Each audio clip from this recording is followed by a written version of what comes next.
democracia, como bem entendemos, enquanto forma de governo, ela traz consigo o princípio da isonomia. Todos, portanto, deveriam ser iguais perante a lei. A democracia envolve o contratualismo, ou seja, uma relação de acordo que reconhece direitos e deveres entre os integrantes de uma sociedade, ou ainda essa relação de direitos e deveres entre a sociedade e o Estado que a representa. Quando imaginamos ainda a democracia, logo percebemos que ela procura ser o equilíbrio entre os diferentes, o equilíbrio entre os desiguais. E em meio a essa relação de equilíbrio, ela não desconsidera as tensões e os conflitos, mas ela procura naturalmente conviver com as diferenças religiosas, étnicas, ideológicas, comportamentais. Portanto, o gabarito para a referida questão, letra C. Pois muito bem, o assunto das revoltas regenciais. E por que as revoltas aconteceram durante o período regencial? Ora, porque o período regencial foi um período de crise econômica. E toda crise econômica acaba levando a uma crise política. A crise política foi tão grave durante o primeiro reinado que Dom Pedro foi embora. Se estabelece um governo regencial e as elites não conseguiram resolver o problema da economia. Muito pior, esses problemas se agravaram ainda mais. Ora, dessa forma vai eclodir em todo o Brasil uma série de revoltas. Você vai ter a farroupilha, você vai ter a balaiada, você vai ter a sabinada, você vai ter a revolta dos malês, você vai ter a cabanagem. Especificamente, essa questão, ela vai falar sobre a balaiada. A balaiada, um movimento que vem aí derivado do nome balaios, né? Aquelas pessoas pobres que moravam ali na região do Maranhão, que se rebelaram contra o poder das oligarquias, cansados de serem explorados, cansados de serem submetidos ao poder do latifúndio, eles vão então se rebelar. Então, quando você observa essa questão, dá uma olhadinha aí nos itens, ó. Quando diz a letra D, reação ao domínio de fazendeiros e comerciantes portugueses que promoviam o recrutamento compulsório e subjugavam a população pobre e escravizada. Ou seja, a população pobre, marginalizada, não beneficiada pelos aspectos do império, se rebelaram contra a elite dominante. Grande abraço. Essa questão é uma questão de uma tirinha da queridíssima Mafalda, né, tão conhecida nas nossas provas. A Mafalda, nesse caso aqui, como você pode perceber na sequência dos 4 quadrinhos que estão colocados, ela está lendo a palavra democracia nesse primeiro texto, né? Governo em que o povo exerce a soberania. Nesse caso em particular, quando ela termina de ler, ela começa a gargalhar. Obviamente, a Mafalda, como é altamente politizada, ela já percebeu que a ideia da democracia está muito fora da realidade que está exposta dentro do contexto social no qual ela vive. Se democracia é um governo no qual o povo exerce a sua soberania, como isso pode ser verificado na maioria dos países do mundo? É mister lembrar que essa ideia da Mafalda como uma democracia sendo um poder exercido pelo povo está fora de uma qualificação dentro do Brasil ou dentro de países como mesmo os Estados Unidos, onde de repente determinados grupos financeiros, determinados grupos sociais ou determinados grupos políticos, eles passam a manipular todo o poder. Então, a partir do momento que determinados grupos, determinadas aristocracias, elas passam a estruturar-se dentro do poder e a fazer valer a sua vontade sem ser a vontade do povo, ou ludibriando ou utilizando a força para isso, a democracia está morta. E é exatamente esse ponto que a gente passa a perceber no item a ser marcado, que é o item A. As condições de poder e dominação exercidas por uma minoria em quase todo o mundo democrático em face da baixa participação cidadã. Nessa questão, a gente faz uma abordagem interessantíssima sobre o universo cultural. E nesse caso em específico, o final da questão faz uma abordagem sobre a cultura funk, quando ele aborda a seguinte condição: o estudo de fenômenos como o mundo funk carioca, mostra que novas diferenças podem ser criadas a qualquer momento, mesmo dentro de uma realidade controlada pelas multinacionais do disco e da televisão. O texto, ele, por natureza, é bastante interessante. E o comando da questão, que vem dizendo sobre a cultura funk expressa um fenômeno cultural de... Então, a própria musicalidade é uma musicalidade que ela não atende, no caso, ao que o Estado possa determinar. Ele fala de dor, sofrimento, paixão, opressão, de um determinado espaço no qual aquela população acaba se expressando. É uma cultura do povo que acabou chegando às elites de todos os locais. Então, indiscutivelmente, o item a ser marcado nessa questão é o item B, onde a gente fala sobre a resistência à homogeneização, o fim de uma tentativa de padronagem cultural. Pois bem, essa questão agora, você vê aí o texto, que ele está vinculado ao pensamento de Karl Marx. Lembrando então, Revolução Industrial, século XVIII, uma série de transformações, o mundo mudou, as tecnologias tomaram de conta da produção, porém, de acordo com o pensamento marxista, a Revolução Industrial trouxe um grande mal, a superexploração da classe operária. E, de acordo com Karl Marx, ele vai dizer que, para se superar o sistema capitalista, só há uma forma, através da revolução proletária. Como isso seria possível? Esse trabalhador, ele iria ter consciência que é explorado. E a partir do momento que todos os trabalhadores tivessem consciência, eles iriam se unir e promover a revolução, criando um novo Estado. Esse novo Estado iria ser o dono dos meios de produção e iria promover uma divisão igualitária desses meios entre todos os habitantes. Dessa forma, o que você vai perceber, se defende a doutrina socialista. O socialismo seria, então, esse modo de produção que seria uma transição entre o capitalismo e o comunismo. No capitalismo, a propriedade é privada. No socialismo, a propriedade é do Estado. No comunismo, não existe a propriedade. Você tem a igualdade. Dessa forma, então, quando a gente analisa os itens, dá uma olhadinha aí na letra E. Comunismo, que foi formulado no século XIX por Karl Marx e Friedrich Engels, e legitimado como experiência política com a Revolução Russa de 1917. Lógico que você também tem que ter a noção que, teoricamente, a Revolução Russa foi de caráter socialista, né? Porém, a partir do momento em que se estabeleceu um regime ditatorial, essa ditadura ela acaba fugindo dos princípios socialistas, porque se o socialismo quer dizer igualdade, socialismo quer dizer liberdade. Nossa letra correta, então, letra E. Um abraço. Essa questão traz uma charge referente à Guerra do Paraguai. Ora, quando nós observamos aqui os elementos da charge, você tem Solano Lopes, presidente do Paraguai. Aí nós vamos ter, representando aqui, ó, o Duque de Caxias, representando aqui o Brasil. Aí você tem aqui o presidente representando as tropas do Uruguai e da Argentina. Mas você vai ter a imagem da Rainha Vitória. E aí o Solano Lopes está dizendo, isso é covardia, 3 contra 1. E a Rainha Vitória dizendo, 3? Na verdade, essa charge ela simboliza uma versão crítica do processo da Guerra do Paraguai. A Guerra do Paraguai é um dos temas interessantes na história do Brasil, onde traz algumas versões. Se você observar a versão tradicional, ela vai se fundamentar na política expansionista de Solano Lopes, que pretendia ocupar territórios aqui no Brasil e, assim, garantir saída para os produtos paraguaios para o Oceano Atlântico.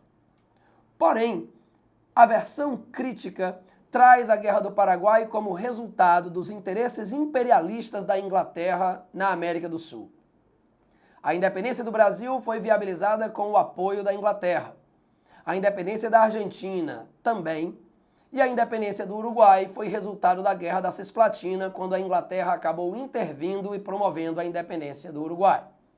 Porém, o processo de independência do Paraguai não precisou do apoio britânico. Muito pelo contrário, O Paraguai conseguiu sua independência sozinho, facilitado pelo seu isolamento geográfico. De um lado o Brasil, do outro lado a Cordilheira dos Andes, então isso facilitou o processo de independência do Paraguai. Os primeiros governos do Paraguai, com Francisco Francia, Francisco Lopes e Solano Lopes, investiram na economia paraguaia e na educação do povo paraguai. Não é à toa que no Paraguai não existiam escravos, nem muito menos analfabetos. E isso acabou se transformando numa ameaça aos interesses britânicos. Não porque o Paraguai seria um concorrente da Inglaterra, mas porque a ideia de um país verdadeiramente independente na América acabava prejudicando os interesses britânicos. Assim, a Inglaterra vai financiar a formação da Tríplice Aliança, Brasil, Argentina e Uruguai, que acabaram por declarar guerra e destruir o Paraguai. O Paraguai, após destruído na Grande Guerra, acabou precisando ser reconstruído e será reconstruído com o apoio do capital inglês. Assim, na versão tradicional, a Guerra do Paraguai ela foi uma articulação na Inglaterra dentro dos interesses imperialistas na América do Sul. Dessa forma, vamos dar uma olhadinha nos itens. Quando você observa a letra C, diz lá, ao interesse britânico em apoiar a Tríplice Aliança na Guerra do Paraguai. Ou seja, a versão dessa charge é a versão crítica, onde a Guerra do Paraguai acabou sendo consequência dos interesses econômicos da Inglaterra, que pretendiam ampliar o seu mercado consumidor. Assim, a nossa letra correta é a letra C. Olá, meus amigos, tudo bem? Nós temos aqui uma questão interessantíssima do filósofo iluminista suíço Jean-Jacques Rousseau. E o texto trata do seguinte aspecto. É preciso que tire do homem suas próprias forças para lhe dar outras estranhas e das quais não possa usar sem o auxílio de outrem. Quanto mais mortas e anuladas estão as forças naturais, tanto mais sólida e perfeita é a instituição. De sorte que, quando cada cidadão nada é por si e nada pode senão com todos os outros, e quando a força adquirida pelo todo é igual ou superior à soma das forças naturais de todos os indivíduos, pode dizer-se que a legislação se acha no mais alto grau de aperfeiçoamento que se pode pretender. Então a questão pede o seguinte, com base em uma reflexão contratualista, o texto de Rousseau defende que o princípio normativo presente nas leis pressupõe ou a resposta correta, item A, prevalência do interesse coletivo em detrimento do individual. Pois bem, quando o filósofo contratualista Rousseau trata das instituições, das leis que normatizam, que regulam as relações humanas, ele parte do princípio de que a coletividade estabelece, mediante um contrato, daí a referência ao autor contratualista, ele acredita que a sociedade política civil surge através de um contrato em que delega poderes a uma instituição, no caso o Estado, responsável por regular, responsável por estabelecer limites. E a soberania desse Estado pertence ao povo, não pertence ao governante, não pertence individualmente a nenhum desses cidadãos. A soberania pertence ao conjunto desses cidadãos. Então é por isso que ele diz que a prevalência do interesse coletivo é em detrimento do individual. A soberania está na coletividade. Por isso que o item B está incorreto, em que ele fala cerceamento da liberdade de expressão que contraria o soberano. O pensamento do Rousseau defende que o soberano deve, de certa maneira, obediência ao princípio da vontade geral que está no interesse coletivo. Item C, aceitação de decisões autônomas e absolutas dos governantes. Esse é um princípio estabelecido por aqueles teóricos que defendem o absolutismo. Então, Rousseau não defendia o absolutismo, ele defendia o princípio da soberania popular. Item D, inobservância das convicções ideológicas particulares dos cidadãos. Apesar dele defender o interesse coletivo, ele respeita e reconhece a importância das convicções particulares dos cidadãos. E é aí que reside o princípio da democracia, o respeito às liberdades e garantias individuais. Item E, supressão das garantias individuais no âmbito do Estado de Direito. Como eu falei agora há pouco, ao quê? Há uma confirmação das garantias individuais e não a supressão delas. É isso aí, pessoal. A resposta correta desta questão é o item A. Valeu, até a próxima. Oi, pessoal. Nesta questão, nós temos uma análise sociológica a respeito das consequências e implicações da globalização. O texto base afirma: é claro que a globalização não tem nada a ver com homogeneização. Esse é um universo de diversidades, desigualdades, tensões e antagonismos. Simultaneamente, as articulações, associações e integrações regionais, transnacionais e globais. Trata-se de uma realidade nova que integra, subsume e recria singularidades, particularidades, idiosincrasias, nacionalismos, provincianismos, etnicismos, identidades ou fundamentalismos. Segundo a análise contida no texto, o processo de mundialização da cultura vem acompanhado pela pluralidade de culturas locais que se relacionam e se influenciam. Interessante essa questão é porque ela mostra no seu texto base um aspecto bem diverso da globalização que se diferencia de um certo senso comum quando se fala de globalização como consequência da homogeneidade cultural, de uma certa padronização. É comum se falar nisso. Se referir globalização à padronização, homogeneidade e fim de culturas locais.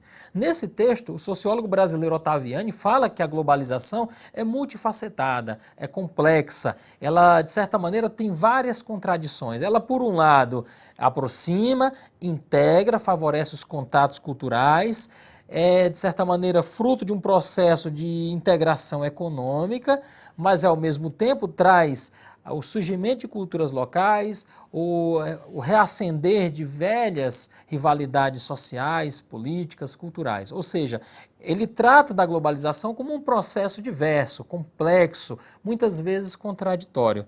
Por isso que é o item A, pluralidade de culturas locais que se relacionam e se influenciam. O B está incorreto porque ele fala da vigência de referenciais culturais impostos pelos países centrais.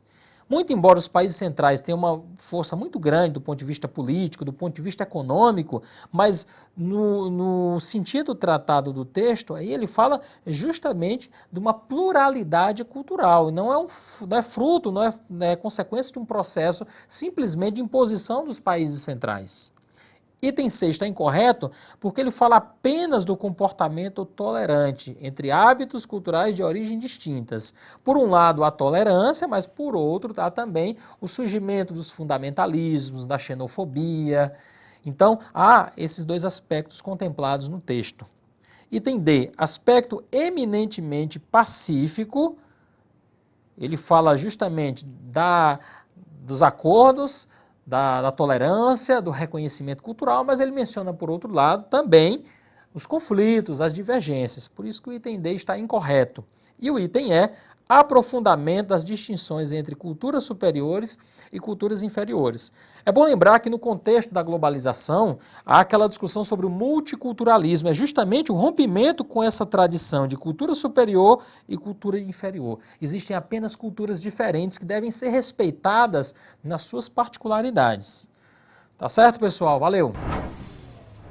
Oi, meus amigos. Nesta questão de sociologia, traz uma análise sobre os discursos políticos. A charge fala o seguinte: o político no palanque diz: se eleito for, prometo que nada farei pelo povo. E o povo, ao observar, diz o seguinte: enfim, um candidato que não mente. De forma irônica, né? Eles fazem de forma irônica. A charge anterior faz uma crítica social por meio de uma alusão, resposta ao caráter falacioso dos discursos políticos demagógicos. Ou seja, ao tratar de uma questão política muito lembrada pelos cidadãos, inclusive também na análise sociológica, ele chama a atenção por os discursos políticos que fazem promessas, que prometem resolver os problemas mais importantes da população, mas que na verdade são compromissos, de certa forma, assumidos, mas não cumpridos. Então ele fala dessa demagogia. O que é a demagogia? É quando o político finge defender os interesses do povo, mas age motivado apenas por interesses particulares.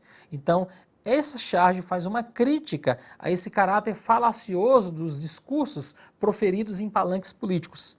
Vamos ver os outros itens, porque estão incorretos. O A, por exemplo, fala sobre o aspecto alienador inerente aos discursos políticos. Na realidade, a população, na charge, ao criticar o discurso político, já, de certa forma, demonstra uma análise crítica sobre esse discurso falacioso. Item B. A falta de empenho popular na conquista de direitos. Ele não se refere especificamente à chamada passividade dos brasileiros. Tanto é que, no diálogo da tirinha, os brasileiros, os cidadãos, estão fazendo uma crítica ao discurso político. De certa forma, é uma atividade, é, de certa forma, uma função política do cidadão. Item C. A dificuldade do povo em perceber quando é enganado. Ao contrário, a charge mostra o povo percebendo que quando o político fala a verdade, quando ele não fala a verdade. Item D. Ao conflito de interesses entre os distintos grupos partidários. Ele não menciona aí a pluralidade partidária, aos discursos que se contrapõem politicamente. Ele se refere a um discurso político que é observado e analisado pela população. Portanto, a resposta desta questão é o item E, ao caráter falacioso dos discursos políticos demagógicos. É isso, gente. Valeu. E aí, meu amigo, tudo bem?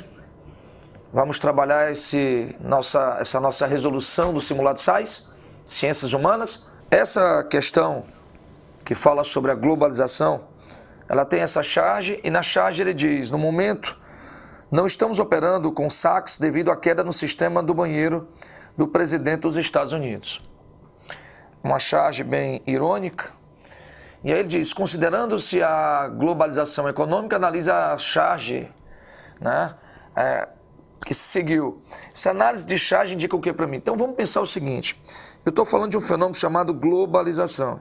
Quando eu falo de globalização, pessoal, a globalização ela vai ser desenvolvida a partir do século XV. Quando eu falo dessa globalização pós-século XV, eu tenho o processo de mercantilização. Essa globalização mercantilista, ela é uma globalização pautada num pacto colonial, pautada num colonialismo, mas não havia ainda uma grande integração econômica. A partir do momento em que a gente chega, pós 1970, com o advento da chamada Revolução Técnico-Científica e Informacional, onde o mundo aparentemente vai ficando cada vez menor, onde a gente tem a redução tempo e espaço, onde a gente aproxima os espaços geográficos, países, pessoas, a gente começa a ter aqui o desenvolvimento dos transportes e comunicações, transportes mais comunicações, redução tempo e espaço. Reduz tempo e espaço, aproxima pessoas.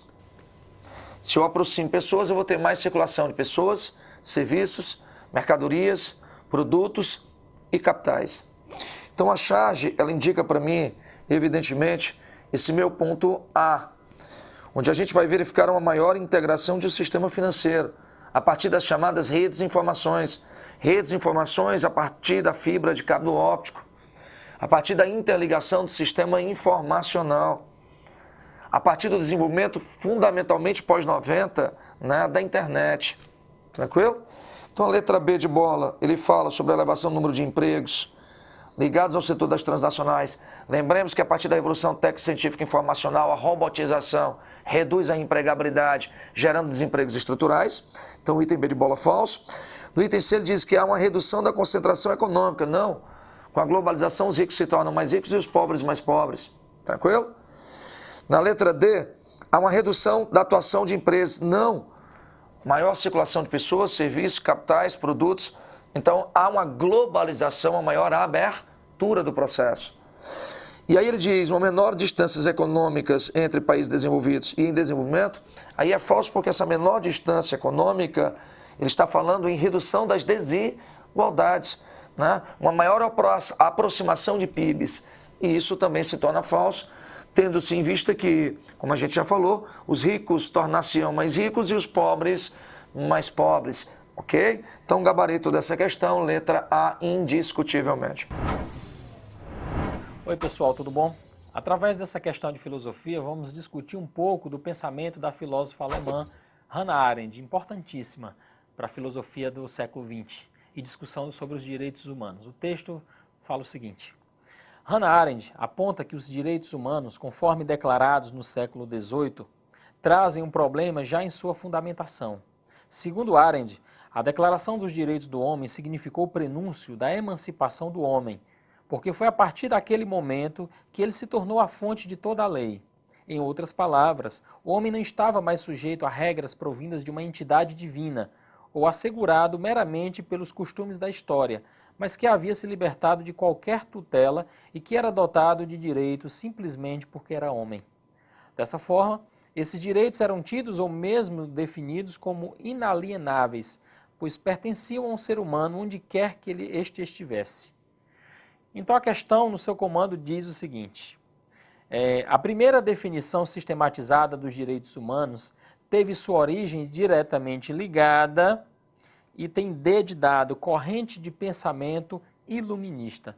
Vejam bem, quando ela fala, a questão fala sobre a origem dos direitos humanos, embora eles tenham sido muito fortemente reafirmados após a Segunda Guerra Mundial, a partir da Declaração dos Direitos Humanos, em 1948, mas ele procura situar historicamente quando foi que surgiu ou quando surgiram essas concepções a respeito da dignidade humana, que é exatamente com a filosofia iluminista. Aquela que, de certa forma, se contrapunha à tradição religiosa, à tradição clerical, que colocava um peso muito grande na razão e que, de certa forma, fundamentava as desigualdades sociais no mundo medieval, no mundo do absolutismo ou até do início da Idade Moderna. Então, a origem desses direitos humanos está na filosofia iluminista que colocava a razão como eixo através do qual o ser humano vai buscar sua libertação. Então, a resposta correta é o item D. Mas vamos ver por que os outros estão incorretos. O A, por exemplo, ao movimento renascentista e antropocêntrico. Embora ele marque o início da modernidade, mas havia naquela época uma disputa muito grande entre fé e razão, entre ciência e religião. Então é um momento, de certa forma, de transição entre o mundo medieval e o mundo moderno. B. A crítica humanitária avessa ao imperialismo. Embora essa crítica humanitária seja feita pela Hannah Arendt na sua obra, inclusive no livro Origens do Totalitarismo, mas a questão pede a origem, digamos assim, epistemológica, do ponto de vista do conhecimento desses direitos humanos. Quando ele surgiu, que é exatamente o contexto do iluminismo. C.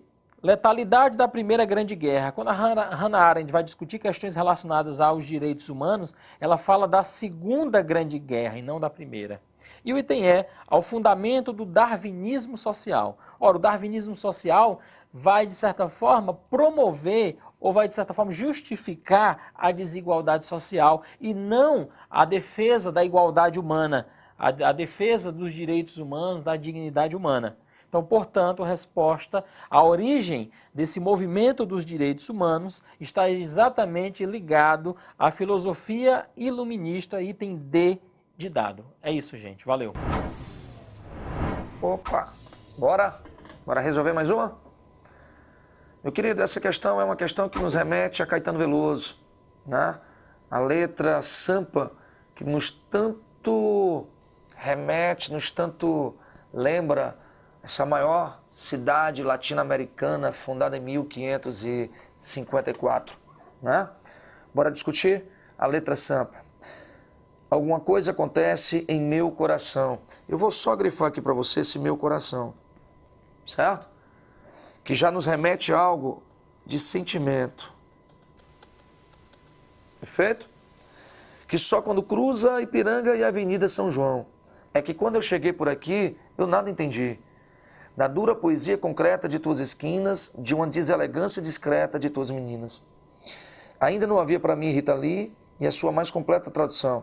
Alguma coisa acontece no meu coração, que só quando cruza a Ipiranga e a Avenida São João.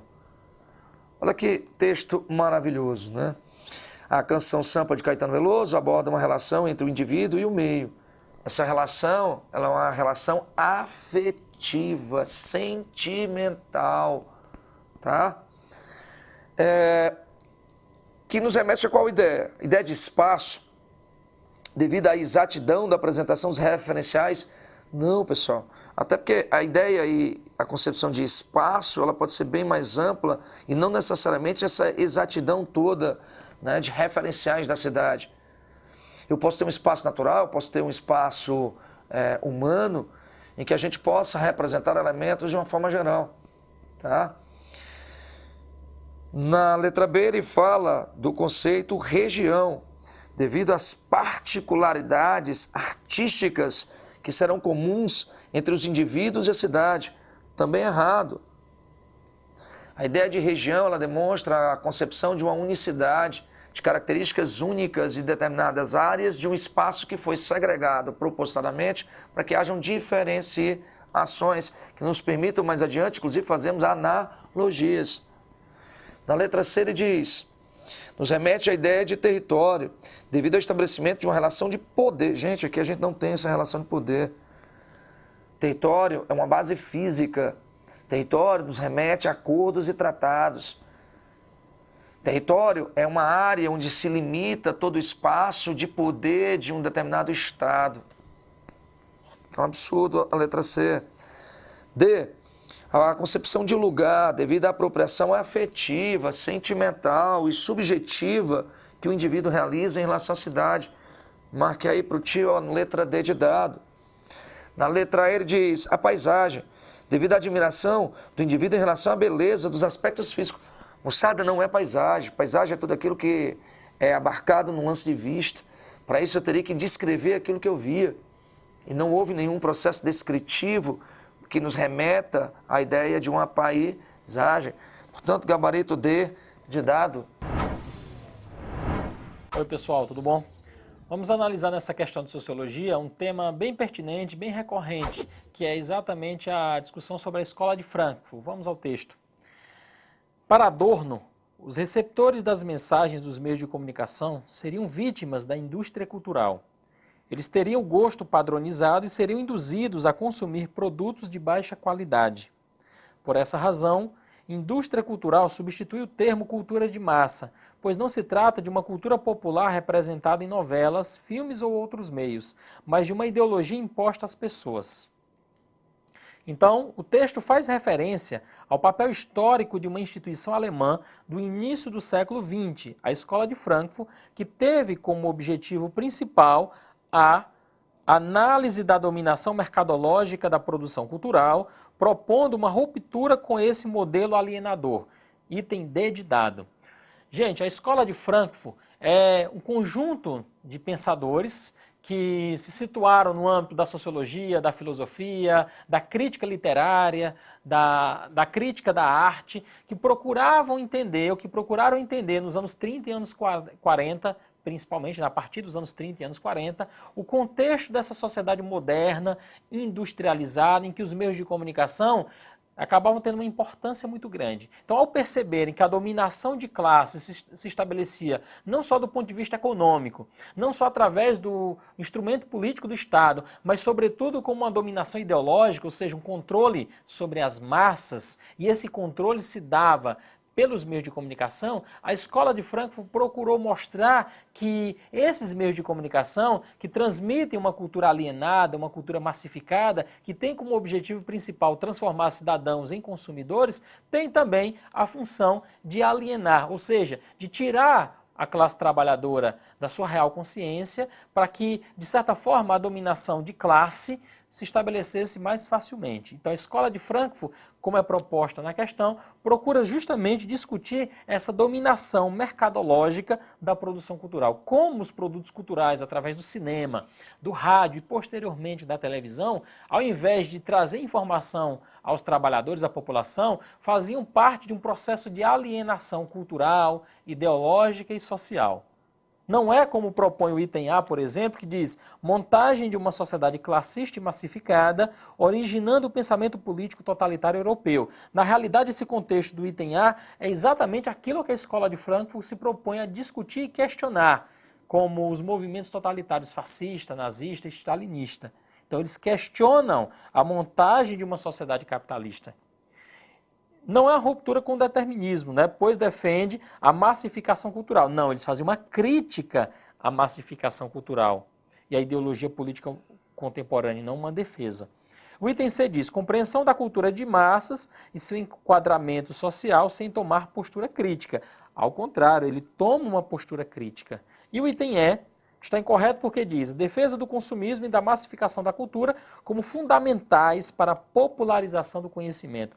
Ele não faz uma defesa, ele faz uma crítica. sobre essa massificação. Portanto, resposta correta, item D de dado, análise da dominação mercadológica da produção cultural, propondo uma ruptura com esse modelo alienador. É isso, pessoal. Valeu. Moçada, a nossa próxima questão agora, ela trabalha sobre a questão de expectativa de vida e, consequentemente, longevidade, tá? Então, ela vai trabalhar essa relação entre qualidade de vida e aumento dessa longevidade de vida, expectativa maior de vida em alguns países. No primeiro texto, ele diz que um estado na Universidade Britânica analisa a expectativa de vida em 35 países desenvolvidos, certo? Se eles são desenvolvidos, eu vou ter um elevado índice de desenvolvimento humano, baixo índice de pobreza humana. Perfeito? E prevê que as pessoas viverão mais em todos eles e que a distância entre as médias de mulheres e homens começará a diminuir em vários desses locais, porque normalmente as mulheres vivem mais do que os homens. Então, a tendência é que o homem se aproxime cada vez mais das mulheres em virtude dessas melhorias médicos, sanitárias, hospitalares, as drogas, né, farmacêuticas, enfim. Então, a longevidade no mundo, contudo, deve ser mais impactada por melhoras em condições de vida dos acima de 65 anos do que pela própria redução da taxa de mortalidade infantil. No segundo texto, ele diz expectativa média de vida de nascidos em 2030. O gráfico de mulheres, repara que na Coreia do Sul, mulheres e homens, essa é a distância que nós temos. É essa distância que, segundo o texto, vai tender a ser reduzida. Nós iremos aumentar a expectativa de vida dos homens, por exemplo, num ritmo maior do que o aumento da expectativa de vida nas mulheres. Repara que em outros países essa expectativa já é bem menor. A Austrália, por exemplo, a própria Suíça, Canadá, enfim. Beleza? Vamos direto ao texto. Os principais fatores que possam explicar essas mudanças na longevidade de alguns países são resultados diretos de incentivos ao uso de métodos contraceptivos? Não. Métodos contraceptivos reduzem a taxa de natalidade. Redução da taxa de natalidade aumenta o envelhecimento, mas não a longevidade. Isso quer dizer que o gráfico etário da população ela vai estar invertida, ou seja, a pirâmide é invertida. Os países normalmente subdesenvolvidos com alta taxa de natalidade, nós temos uma base muito larga. E os países que perpassam por esse processo de redução da taxa de natalidade, a base ela vai estreitar, o corpo e o ápice ele se alarga. Então, nesse caso, é o que a gente chama de pirâmide invertida. Então, o método contraceptivo não eleva a longevidade, mas ocorre o envelhecimento geral da população. Então, letra A seria falsa. B, programa de controle e contenção populacional, idem, também equivocado o gabarito. C, índice de desenvolvimento humano menor, ou seja, se eu aumento a expectativa de vida, nós teremos menor desenvolvimento humano? Não. Né? Segundo os próprios teóricos, a tendência é que a gente possa melhorar essa qualidade. Né? Agora, é evidentemente que isso nós teremos como impacto, principalmente, reformas previdenciárias, certo? Porque com o aumento da longevidade e o maior envelhecimento, que perpassam todos esses países que a gente citou anteriormente, nós teremos mais aposentados. Portanto, reformas previdenciárias. Então, o item C, absurdo. Dele diz, política de nutrição, melhorar, portanto, a alimentação da população, balanceamento, uma reeducação alimentar, perfeito. E de sistemas de assistência à saúde, perfeito, certo? De assistencialismo à saúde, perfeito. Ou seja, eu estou retardando a mortalidade. Se eu tiver melhorias médico-hospitalares, certo? Se eu tiver uma melhoria farmacêutica, se eu tiver uma melhoria no sistema sanitário, certo? Tratamento de rede de água, de esgoto, etc, etc. Se eu tiver um programa de reeducação alimentar, redução da obesidade, enfim, evidentemente, a ingestão de alimentos menos enriquecidos de açúcares, o que combate exatamente a diabetes em geral, enfim, nós iremos melhorar potencialmente isso. Então, nosso gabarito é D de dado, certo? A redução de taxa de fecundidade e de natalidade não vai potencializar o processo de longevidade, beleza? Olá, pessoal. Vamos discutir nesta questão de filosofia a crítica entre a relação entre homem e tecnologia. Vamos ao texto. Vivemos num mundo onde as maravilhas da tecnologia misturam-se cada vez mais com os horrores da miséria absoluta. Sondas e naves nos enviam informações detalhadas dos mais longínquos planetas do sistema solar. Aviões cruzam os ares a velocidades inimagináveis. A medicina faz progressos que a cada dia aumentam as expectativas do tempo de vida das pessoas. Ao mesmo tempo, somos assolados pelos vírus da AIDS, que mata milhões de pessoas e para o qual não conseguimos encontrar uma vacina, doenças há muito erradicadas como a dengue, a febre amarela, a cólera, que vicejam apenas em condições de miséria, matam milhares de pessoas nas regiões mais pobres do planeta sem que se consiga fazer nada. Isso para não falar da fome e das fotos chocantes que os jornais e revistas estampam com frequência. O texto expõe uma análise acerca dos desafios e dilemas atuais ao expor que a sociedade contemporânea apresenta uma crise marcada por contradições e inversão de valores, item A. Essa questão vai discutir justamente sobre essa contradição marcada pela que ele chamou de maravilhas da tecnologia, já que o desenvolvimento técnico e científico traz progressos, traz avanços nunca antes imaginados, então isso é um ponto positivo, mas ao mesmo tempo em que nós convivemos com maravilhas do ramo tecnológico, nós convivemos também com questões muito difíceis, como a fome, a miséria, a doença, que teimam em persistir numa sociedade marcada pela desigualdade e pelas contradições. Vamos ver os outros itens. O item B diz diminuição da utilidade da produção de conhecimento. Não é a questão da utilidade que ele vai discutir aí. Ele vai dizer que o conhecimento continua útil, ele tem a sua importância, mas ele não foi utilizado, digamos assim, para erradicar, para resolver determinados problemas que a sociedade ainda existe, que ainda persistem na sociedade, melhor dizendo. Item C. Valorização da sabedoria humana em detrimento da tecnologia. O texto faz uma discussão exatamente contrária. Ele fala aí da valorização da tecnologia em detrimento da chamada sabedoria. O que seria essa sabedoria? Seria exatamente a busca de superação desses problemas. O item D. Processo de maturação e gestação de uma sociedade tecnológica. Esse processo de gestação e de uma sociedade tecnológica de fato acontece, mas não de maturação. Ela só seria maturada, chegaria ao seu amadurecimento, se na realidade esses problemas mencionados no texto fossem resolvidos efetivamente. Então ela não chega a um processo de maturação. A gente pode dizer que ela está no processo de gestação ainda, digamos assim. Item E, desenvolvimento da igualdade cultural marcado por avanços tecnológicos. Pois bem, os avanços tecnológicos discutidos na questão trata exatamente dessa assimetria, dessa desigualdade que existe no campo social, econômico, tecnológico e também cultural. Portanto, o item A está incorreto. Resposta item A, crise marcada por contradições e inversões de valores. É isso aí, gente. Até mais. Olá, pessoas! A questão agora nos leva a uma reflexão sobre características do fascismo. Vamos ler o texto. No fascismo não há espaço para o outro, mesmo o outro hierarquizado e subordinado, tampouco para sua educação e conversão num homem novo, como comprova o extermínio de judeus e gays. Uma ideia força, raça ou nação torna-se o único valor moral em torno do qual ergue-se um poderoso código de ação.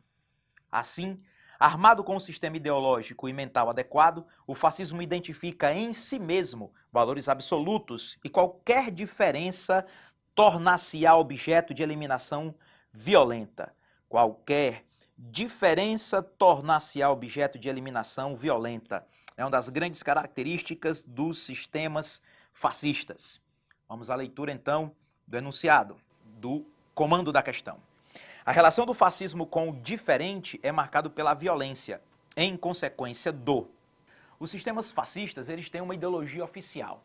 E essa ideologia oficial, ela trata muito presentemente do racismo. Ou seja, do que é diferente é tratado como violência. Há um ideal, essa ideologia, há um ideal de ser fascista, fisicamente e intelectualmente, esse homem são, forte, determinado, né? É um homem perfeito, essa figura humana perfeita, também as mulheres. E dentro dessa característica, o que foge a isso, o que é diferente a isso, é tratado com desprezo, violência e até extermínio, como foi o caso de judeus, gays, ciganos, negros, gente de etnia diferente que não fosse ali do centro da Europa, considerados então passíveis de extermínio exatamente por não terem essa característica ideológica perfeita, né, do fascismo, tá? Então, a violência é contra o outro, contra o diferente. Observando então os distratores, nós temos o reconhecimento do outro como um ser não portador de humanidade, porque o perfeito, o ideal é o fascista. A gente pode notar nos outros distratores, há uma impossibilidade de manter a paz social em meio à diversidade? Não, a paz é possível entre os outros, então não é isso. Uma agressividade natural no comportamento humano, na verdade, ele trata de uma agressividade ao outro e não que todos são agressores. Uma instabilidade de uma sociedade diversificada, a possibilidade lá é da violência com o outro no texto, um alinhamento com o ideal de alteridade. A alteridade seria o convívio com o diverso. Então, podemos observar que todos além de não tratarem muito do texto, o único que melhor se aproxima da ideia de violência é que eu não reconheço o outro como um igual, eu não reconheço o outro como humano, característica do fascismo que nos leva ao gabarito, o item A. Olá, pessoas! Essa questão vai nos fazer refletir um pouco sobre a liberdade na modernidade. Vamos à leitura.